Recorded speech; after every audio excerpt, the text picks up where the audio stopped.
그들이 이 말을 듣고 마음에 찔려 베드로와 다른 사도들에게 물어 이르되 형제들아 우리가 어찌할꼬 하거늘 베드로가 이르되 너희가 회개하여 각각 예수 그리스도의 이름으로 세례를 받고 죄 사함을 받으라. 그리하면 성령의 선물을 받으리니 이 약속은 너희와 너희 자녀와 모든 먼데 사람 곧 주 우리 하나님이 얼마든지 부르시는 자들에게 하신 것이라 하고 또 여러 말로 확증하며 권하여 이르되 너희가 이 패역한 세대에서 구원을 받으라 하니 그 말을 받은 사람들은 세례를 받음에 이날에 신도의 수가 3,000이나 더하더라. 그들이 사도의 가르침을 받아 서로 교제하고 떡을 떼며 오로지 기도하기를 힘쓰니라. 오늘 말씀의 제목이 그들이 마음에 찔려인데요. They were cut to the heart. 마음에 찔려. 여러분 살아가면서 마음이 찔려 보신 적이 있습니까? 네, 찔려 보신 적. 네, 누구나 다 마음에 찔려 보신 적이 있을 겁니다. 하지만 그 빈도가 중요하겠죠. 얼마나 자주 마음에 찔리는지. 마음에 찔 때 기분이 어떻습니까? 그리고 마음에 찔린다라는 것은 어떤 의미를 갖고 있을까요? 우리가 마음이 찔린다라는 표현을 마음이 뜨끔하다라고 표현하기도 합니다. 그렇다면 마음이 뜨끔하다라는 것은 또 무슨 뜻입니까? 국어사전에서는 이렇게 정의하고 있습니다. 갑자기 불에 닿은 것처럼 뜨겁다. 또는 마음에 큰 자극을 받아 뜨겁다. 또는 찔리거나 얻어맞은 것처럼 아프다라고 정의하고 있습니다. 그렇습니다. 마음에 찔렸다는 것은 큰 자극을 받았다는 것이죠. 그리고 그 큰 자극이 불에 닿은 것이나 또 얻어맞은 것처럼 아플 수 있다는 것입니다. 그럼 마음이 아픈 경우에는 어떤 경우에 우리가 마음이 아픕니까? 슬픈 마음이나 또한 동정심이나 그런 경우에 마음이 아픕니다. 하지만 오늘 본문에 그 베드로의 오순절 설교를 듣는 예루살렘 유대인들의 경우에는 이런 경우가 아니었습니다. 그들의 마음이 사도 베드로가 전한 설교를 통해 무엇인가 얻어맞은 것처럼 멍한 상태였던 것 같습니다. 자신들이 예수 그리스도에게 행했던, 다시 말해 예수 그리스도를 십자가에 못 박게 했던 자신들의 그 지난 모습이 생각이 났을 겁니다. 아마도 이런 기분이었을 것 같습니다. 도대체 내가 무슨 짓을 한 거야?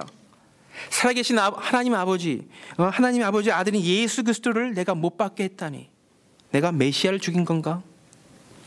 하지만 이렇게 멍한 상태로 끝난다면 아무 일도 아무 변화도 생기지 않았을 것입니다. 그래도 그들에게는 돌이킬 수 있는 방법을 찾고자 하는 마음이 있었습니다. 자신들이 살아날 방법을 찾고자 했죠. 그리고 끝내는 사도들을 통해서 구원의 길을 찾았습니다. 그들 때문에 십자가에서 죽음을 맞이했던 예수 그리스도가 자신들을 구원할 구약에 그 기록된 대로 오신 메시아임을 깨달았습니다. 그제서야 자신들의 잘못을, 자신들의 죄를 발견하게 되고 그들의 마음에 찔려 불에 데인 것처럼 충격을 받았습니다. 아마도 예수 그리스도의 진리를 알게 되었다면 그들의 마음 또한 아팠을 것입니다. 그렇게 사도들의 권유대로 회개하며 세례를 받음으로 순종하는 모습을 오늘 본문 가운데 우리는 알 수가 있습니다. 예수님의 십자가의 죽음이 우리의 죄를 사하시고 또한 구원으로 인도하는 유일한 방법임을 알기 때문에 어쩔 수 없는 일이었지만, 그래도 그러한 사실을 알고 있는 제자들은, 그리고 예수 그리스도를 따르는 사람들의 마음은 예수님이 십자가 그 앞에서 슬퍼 통곡하지 않을 수 없었을 것입니다. 오늘 본문의 그 예루살렘의 유대인들은 자신들이 저지른 죄를 알게 되고 진심으로 예수님이 자신들을 구원한 그 메시아였음을 믿게 되었을 때에 그들 또한 통곡하지 않을 수 없었을 것입니다. 혹 베드로와 다른 사도들이 회개하라고 권유하지 않았다 할지라도 그들의 마음은 이미 아파서 스스로 회개했을 수도 있습니다. 하지만 이들은 방법을 잘 몰랐기에 사도들에게 도움을 청합니다. 그리고 사도들의 권유대로 자신들의 모습을 회개하며 또 주님의 형제 자매들 앞에서 자신들의 그 믿음을, 예수 그리스도를 통해서 얻은 그 믿음을 세례받음으로 자신들의 믿음을 확증하게 되었습니다. 그렇습니다. 오늘 본문의 유대인들은 자신들의 마음이 찔릴 때 진실로 주님 앞에서 자신의 죄를 회개함으로 주님의 용서를 받을 수 있었습니다. 그렇다면 마음이 찔릴 때에 누구나가 이런 회개의 반응을 보일까요? 누구나 자신의 죄를 돌이킬 방법을 열심히 찾고자 할까요? 아닙니다. 우리가 잘 알고 있다시피 그렇지 않습니다. 그렇다면 마음에 찔릴 때 나타나는 반응은 어떤 반응이 있습니까? 먼저 오늘 본문의 사람들처럼 마음에 찔리는 근본 원인을 찾아 해결하는 그 방법일 것이고, 또 하나는 마음에 찔리게 하는 사람을 대적하거나 또한 그 상황을 모면하고자 하는 것일 겁니다. 후자의 사람들의 모습을 우리는 사도행전 7장에서 찾아볼 수 있습니다. 7장에서는 다이아스포라 유대인들의 모함을 받아서 산헤드린 공의회에 잡혀온 스데반 집사의 설교하는 모습이 나오죠. 그 설교 가운데 자신을 변호하려 하지 않고 다만 담대히 하나님께서 주신 그 지혜와 성령으로 예수 그리스도에 대해 증거합니다. 어떻게 증거하고 있습니까? 먼저 아브라함과 요셉과 또 모세와 그리고 다윗과 함께 했던 하나님의 모습을, 다시 말해 항상 함께 하고자 약속하셨던 이스라엘의 하나님의 모습을 이야기합니다.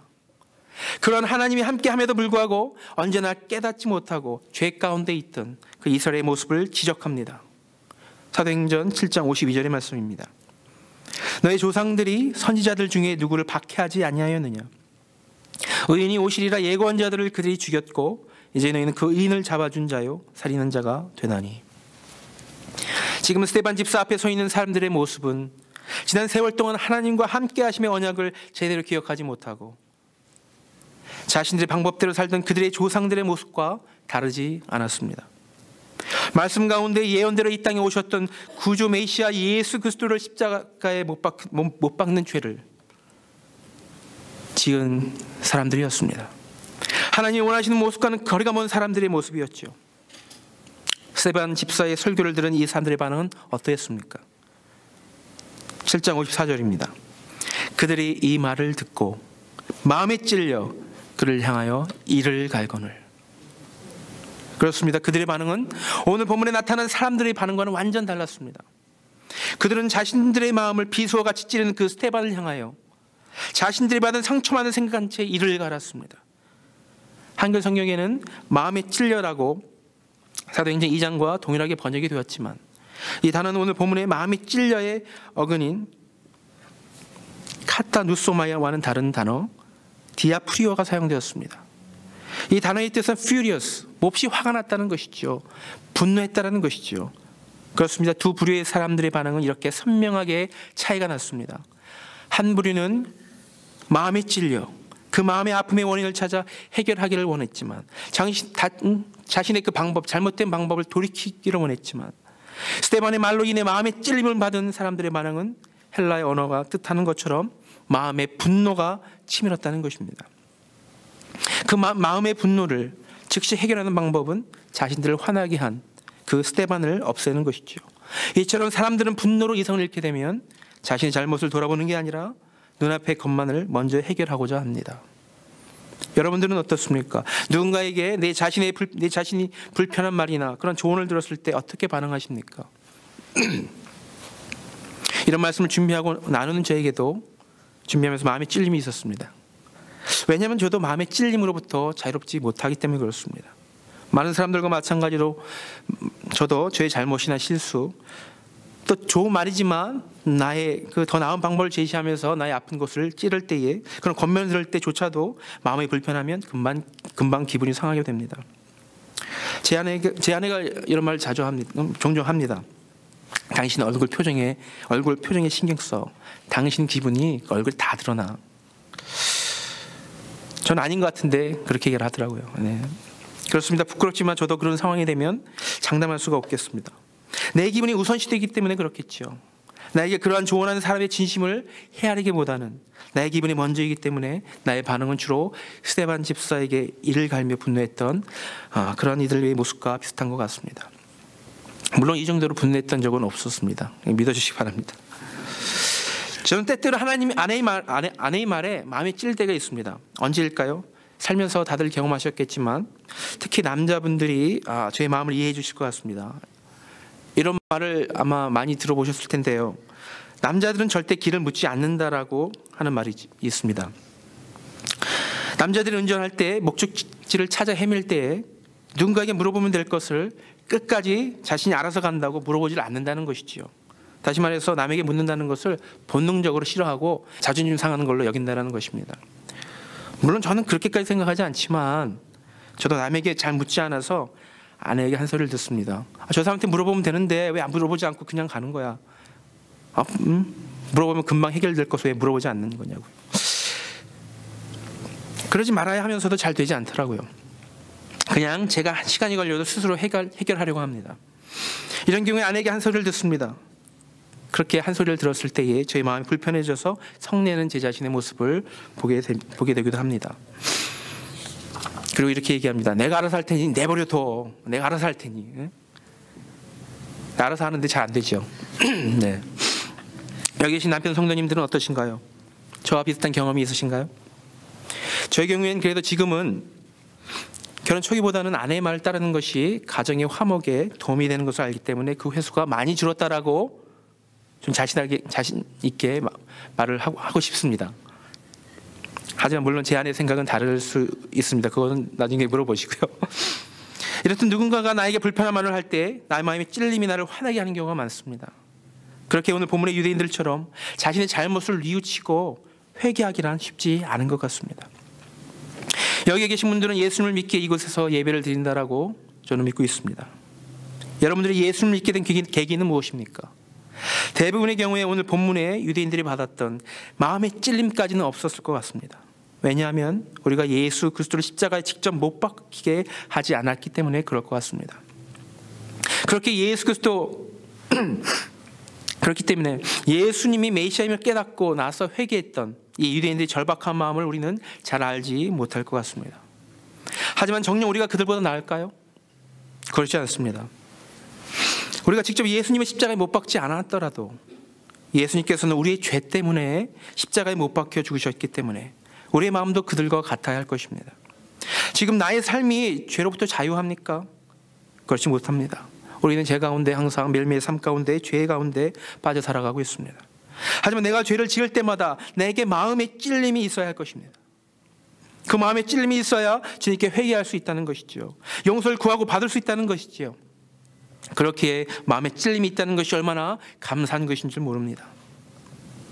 하지만 우리는 이것을 잊고 살 때가 너무 많습니다. 너무 무디게 하루를 살아갑니다. 우리에게 마음의 찔림을 주실 때마다 주님께 나아가 회개해야 할 줄 믿습니다. 성내고 분노하는 것이 아니라 감사함으로 주님께 나가야 하는 것이죠. 여러분들은 어떠한 사람들입니까? 네, 바로 주님 앞에서 죄의 길을 돌이켜 영원한 지옥불로 향하는 그러한 삶의 발걸음을 돌이켜 천국의 문을 향해 영원한 생명의 길을 선택한 분인 줄 믿습니다. 이와 같이 회개와 구원의 길을 예수 그리스도를 통해 찾은 이들에게는 공통된 모습이 있었습니다. 그것은 바로 그들에게는 들으려는 귀가 있었다는 것입니다. 두 번째로 회개하고 자신의 믿음을 공식적으로 형제 자매들 앞에서 세례를 받음으로 드러냈다는 것입니다. 또한 사도의 가르침을 받고 규제하고 떡을 떼며 그리고 오로지 기도했다는 것이죠. 오늘 말씀을 통해서 우리의 귀와 마음을 주님께 향하게 하신 하나님의 놀라우신 은혜를 깨닫고 또한 구원의 길을 가는 성도들의 모습을 돌아보며 다시 한번 주님과 온전히 동행하는 하나님의 자녀들의 모습이 되어가는 저와 여러분 되시길 주님의 이름으로 축복합니다. 첫 번째로 마음의 찔림이 자신에게 보게 된 사람들에게는 들으려는 귀가 있었습니다. 37절입니다. 그들이 이 말을 듣고 마음에 찔려 베드로와 다른 사도들에게 물어 이르되 형제들아 우리가 어찌할꼬 하거늘. 마음의 찔림을 받은 이들은 예수 그리스도의 십자가 죽음에 관여되었던 사람들이었습니다. 하나님께서 죽음에서 살리신 그 메시아, 살아계신 하나님의 아들이며 3일 만에 부활하시어 승천하시고 하나님 우편에 앉으신 그 예수 그리스도를 죽게 한 사람들이었습니다. 이것은 분명 하나님을 향한 큰 죄였죠. 베드로의 설교를 통해서 자신들의 크나큰 죄를 깨달았습니다. 양심의 가책을 느꼈을 것입니다. 이 장의 앞부분에 나오는 베드로의 그 오순절 설교 말씀은 어떤 내용이었습니까? 선지자 요엘이 예언한 성령님의 오심의 약속이었습니다. 누구든지 주의 이름을 부르는 자들에게는 구원을 받는다는, 구원함이 있다는 그 약속의 성취가 예수 그리스도를 통해서 이루어졌다는 것이지요. 또한 자신의 자손으로 메시아가 오실 것임을 다윗이 알았고 또 그 예언의 성취 또한 예수 그리스도를 통해 증명되었다는 것이었습니다. 예수 그리스도의 삶과 십자가의 죽음과 다시 사심과 승천하심으로 이스라엘을 구원할 메시아임이 확증되었다는 것입니다. 이런 하나님의 아들 예수 그리스도를 못 박게 죽게 한 이들에게 그들의 행함을 돌아보게 하고 죄를 깨닫게 했습니다. 그리고 그러한 죄로 인해 영원히 죽을 수밖에 없는 이들에게 돌이킬 수 없는 길을 걸어가는 것처럼 보인 그들에게 이렇게 말을 합니다. 사도행전 2장 23절입니다.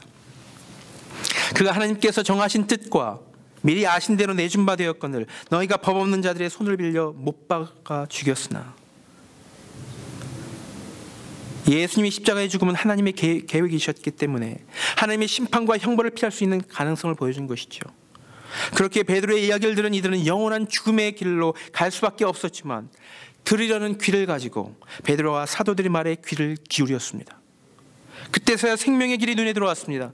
마음의 안심이 들었을 것입니다. 왜냐하면 한 줄기 소망이 생겼기 때문에 그러합니다.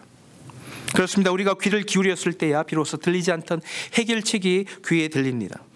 눈을 크게 뜨고 자세히 주의 있게 살펴보아야만 눈에 보이지 않았던 그 해결의 방법들이 눈에 들어오기 시작하는 것이죠. 자신들의 죄가 하나님의 인류의 구원 계획하에 누군가가 해야만 하는 것임을 알았지만 그렇다 한들 그들의 죄는 덮어지지 않는다는 것입니다. 예수님을 나의 구세주로 믿기 전까지는 말이죠. 예수 그리스도가 살아계신 하나님의 아들임을 믿고 십자가에 죽으신 것이 나의 죄를 용서하시려는 하나님의 은혜임을 깨닫고 부활하심과 승천하심으로 성경 말씀의 예언을 이루신 것임을 나에게 믿어질 때에 비로소 나의 죄가 씻김을 받을 수 있다는 것입니다. 다행히도 그들에겐 그들의 마음의 찔림을 통해서 느꼈던 그 불편함을 이겨내고 그 불편함의 근원이 무엇인지를 알고자 하는 마음이 있었습니다. 그랬기 때문에 그들은 사도들의 말씀에 귀를 기울일 수 있었습니다.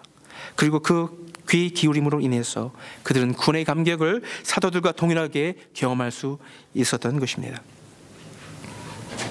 이 세상을 살아가는 우리들의 모습 또한 별반 다를 것이 없습니다. 우리가 누군가의 말에 귀 기울일 때에 근본적인 해결책을 찾을 수 있을 것입니다.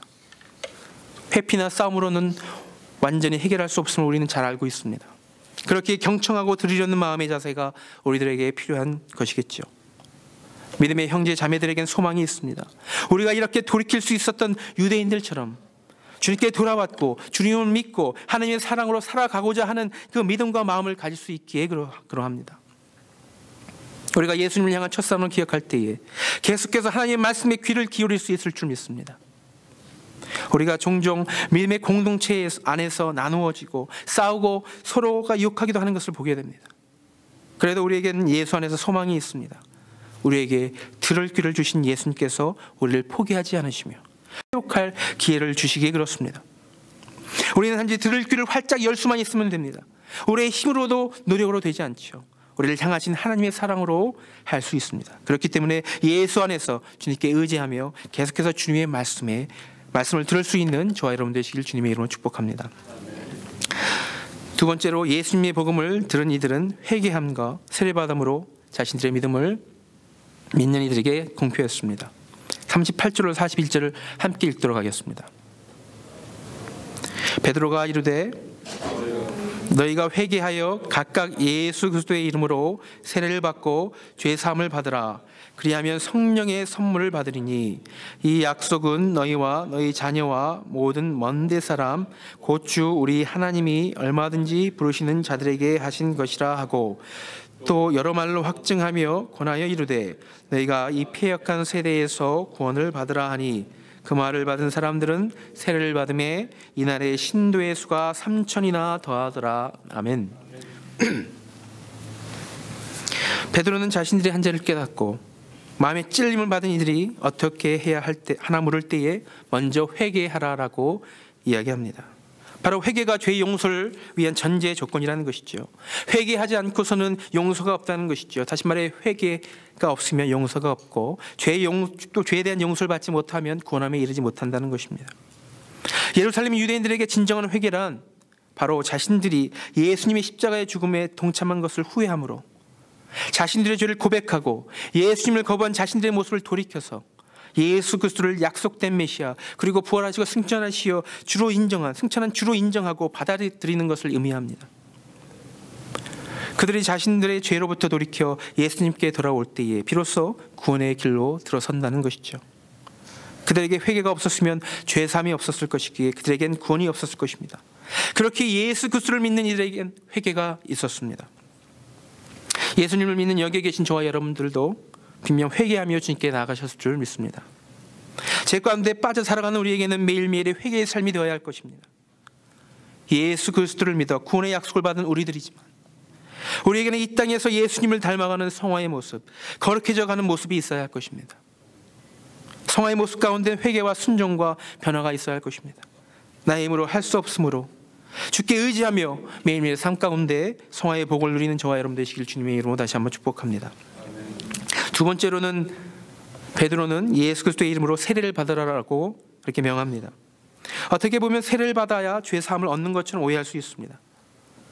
이미 이야기했지만 주님을 떠났던 나의 길이 방향이 주님을 향해 돌이키는 회개가 있어야 그런 죄 사함을 받는 것이죠. 성경에는 십자가에 구원받은 강도처럼 십자가 위에 그 구원받은 강도처럼 세례 없이 회개함으로 구원함을 얻은 애들이 많이 있습니다. 중요한 것은 회개 후에 선한 양심, 진실된 마음에서 나오는 내 삶을 하나님께 헌신하며 그리스도의 길을 따라가겠다라고 하는 그런 다짐이 있어야 한다는 것입니다. 베드로가 살던 신약 시대에는 예수를 믿는다면 누구나 예수님의 이름으로 세례를 받는 것이 당연했습니다. 그 당시 예수 그리스도를 믿는다면서 세례를 받지 않으려 한다면 당연히 앞뒤가 맞지 않는 행동이었을 것입니다. 여러 신학자들은 기독교의 세례는 결혼식의 혼인서약과도 같다라고 이야기합니다. 신랑 대신 예수 그리스도의 신부로 살아가겠다라는 그런 다짐이죠. 지난주 부활주일에 김은경 자매가 세례를 받았습니다. 그리고 여기에 계신 여러 성도님들이 지난 몇 해 동안 라이프 교회에서 세례를 받았습니다. 왜 세례를 받으셨습니까? 세례를 받아야 구원을 얻을 수 있어서요? 아닐 것입니다. 내 자신이 신랑 대신 예수 그리스도의 신부로서 이 땅에서 머리 대신 그 주님께 헌신하며 살아갈 것을 다짐하고자 세례를 받으셨을 것입니다. 중요한 것은 나의 선한 양심으로 고백한 하나님을 향한 나의 헌신이 지속되어야 한다는 것이죠.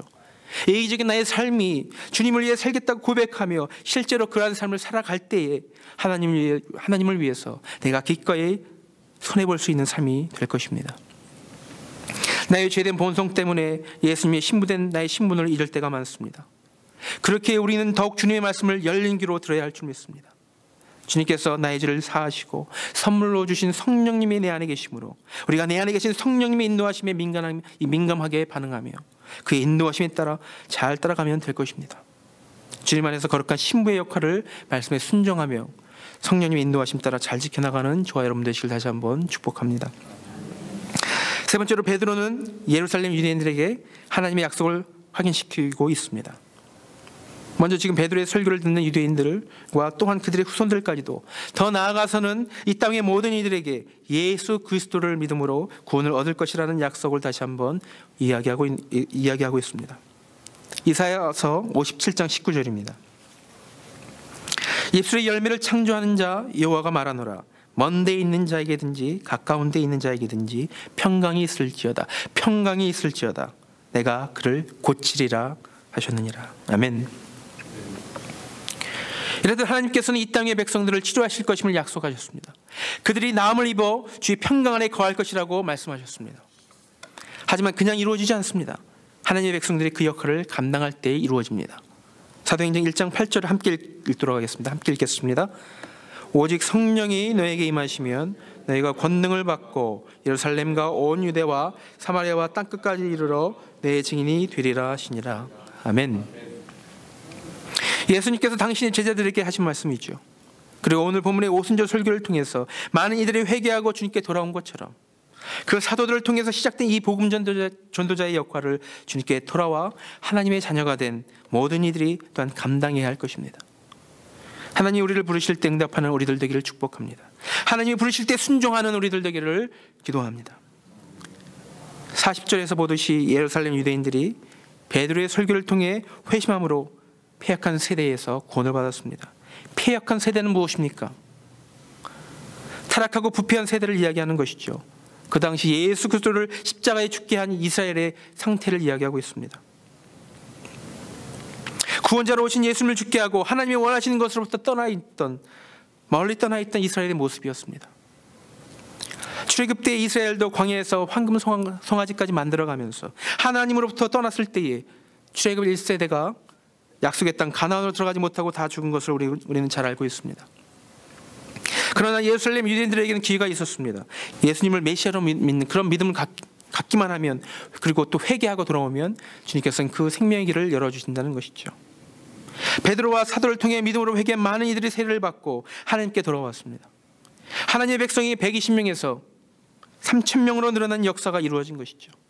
이후에도 역사를 통해 이와 비슷한 부흥을 여러 번 경험한 사례들이 있습니다.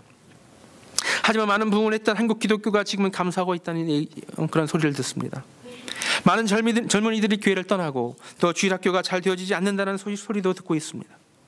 지금의 시대는 혼탁하고 세상 문화의 영향으로 도덕적으로나 또 영적으로나 물러나는 사회임에 틀림없습니다. 예수님을 쫓는 것보다 세상 문화를 쫓는 것을 즐기는 세대가 되었습니다. 2000년 전 예수 그리스도를 십자가에 죽게 한 패역한 이스라엘과 다를 바 없는 것이죠. 오늘 본문의 예루살렘의 유대인들은 다행히도 사도 베드로의 말씀을 통해 온전한 반응을 보였습니다. 예수 그리스도를 자신들의 메시아로 인정하고 자신의 죄를 회개함으로 영원한 생명의 길로 향할 수 있었습니다. 우리가 예수 제자의 사명을 잘 감당해야 할 것은 물론이고, 우리가 예수님을 증거할 때에 복음을 듣는 이들의 마음이 열려 올바른 반응을 보여야 할 것입니다. 그들도 오늘 본문의 유대인들처럼 귀를 열고 하나님 말씀에 귀를 기울여야 할 것입니다. 하지만 실제는 그렇지 못하지요. 많은 이들이 예수를 부인하고 예수 믿는 우리들을 핍박하거나 욕합니다. 아마도 우리의 삶의 모습이 깨끗하지 못하고 본이 되지 못해서 일 수도 있겠습니다. 그렇게 우리는 우리의 삶의 모습을 매 순간 하나님의 말씀으로 점검하며 또 복음을 전해 듣는 이들의 올바른 반응을 보여 하나님께 돌아올 수 있도록 기도해야 할 것입니다. 사랑하는 성도 여러분, 예수 안에서 믿음의 본을 보이며 성령의 인도하심으로 주신 사명을 온전히 감당하는 저와 여러분 되시길 다시 한번 주님의 이름으로 축복합니다. 세 번째로, 예수를 온전히 믿은 이들은 사도의 가르침을 받고 서로 교제하며 함께 떡을 떼었습니다. 그리고 오로지 기도에 힘썼습니다. 42절입니다. 함께 읽겠습니다. 그들이 사도의 가르침을 받아 서로 교제하고 떡을 떼며 오로지 기도하기를 힘쓰니라. 아멘. 여기에서는 예수 믿는 하나님의 백성들의 모습을 이야기하고 있습니다. 하나님의 백성들의 삶 속에 네 가지가 있어야 한다는 것을 보여주고 있습니다. 그게 무엇입니까? 첫 번째로 사도들의 가르침을 받는 것이고, 두 번째로 믿음의 공동체 안에서 형제 자매들 사이에 그 교제가 있어야 할 것이고, 떡을 떼며 함께 삶을 나누고 예수 그리스도를 기념하는 것입니다. 또한 오로지 기도하는 것입니다. 먼저 예수를 믿은 이들은 사도들의 가르침을 통해서 하나님이 그들에게 원하시는 것을 배웠습니다. 또 여기에서 가르침을 배운 것만을 의미하지 않죠. 믿는 이들은 지속적으로 계속해서 말씀 공부에 힘썼고 배운 것을 삶 가운데 실천하며 하나님께 헌신했다는 것입니다. 우리가 하나님께 헌신하기로 다짐했다면 하나님의 말씀을 계속 공부하기에 힘써야 할 것이고, 그 배우는 것으로 그치는 것이 아니라 삶 가운데 하나님이 원하시는 것을 행함으로 헌신해야 한다는 것입니다. 그리고 두 번째로 믿음의 공동체 안에는 서로 간의 교제가 있었습니다.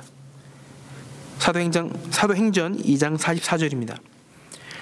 믿는 사람이 다 함께 있어 모든 물건을 서로 통용하고. 성도 간의 교제는 서로가 주 안에서 하나가 된다는 뜻이죠. 예루살렘 유대인들은 주 안에서 함께함으로 하나가 되었습니다. 함께한다는 것은 죽어도 함께하고 살아도 함께함을 의미할 수 있을 것입니다. 나의 것을 희생하여 다른 형제 자매들을 기꺼이 도울 수 있는 마음인 것입니다. 예수 그리스도를 믿은 유대인들은 자연스럽게 그러한 마음을 가지게 되었을 것입니다. 자신들이 예수 그리스도의 사랑과 은혜를 입었기 때문에 그 사랑을 감사함으로 나누었을 것입니다. 그렇기에 우리는 함께 중보하며 때로는 서로의 아픔을 나누고 때로는 서로의 필요를 채움으로 함께 주님의 공급하심과 은혜를 경험해야 할 것입니다. 그리고 세 번째로 그들은 주 안에서 하나 되어 떡을 떼었습니다. 떡을 뗀다는 것은 무슨 뜻입니까? 무엇이 먼저 떠오르지요? 네, 그렇습니다. 예수님의 살과 피를 기념하는 성만찬이 생각이 납니다. 십자가에서 우리 죄 때문에 죽으신 예수님의 희생과 그것을 통해 세우신 새 언약을 잊지 않기 위해서 우리는 떡을 떼고 잔을 나눕니다. 꼭 성찬식뿐만 아니라 주님의 형제 자매들과 함께 나누는 모든 것을 의미할 수 있겠습니다. 우리는 주 안에서 형제 자매라 하면서도 서로 분당짓고 싸우는 모습을 종종 보게 됩니다. 하나님의 모습이 아니죠. 하나님이 보시기에 분명히 옳지 않은 모습일 것입니다. 그렇게 떡을 떼듯이 우리가 음식이나 무언가를 서로를 위해 포기하거나 양보하고 나눌 수 있어야 할 것이고, 여전히 지금까지도 살아계셔서 역사하시는 예수 그리스도의 놀라운 은혜를 감사하며 기념해야 한다는 것입니다.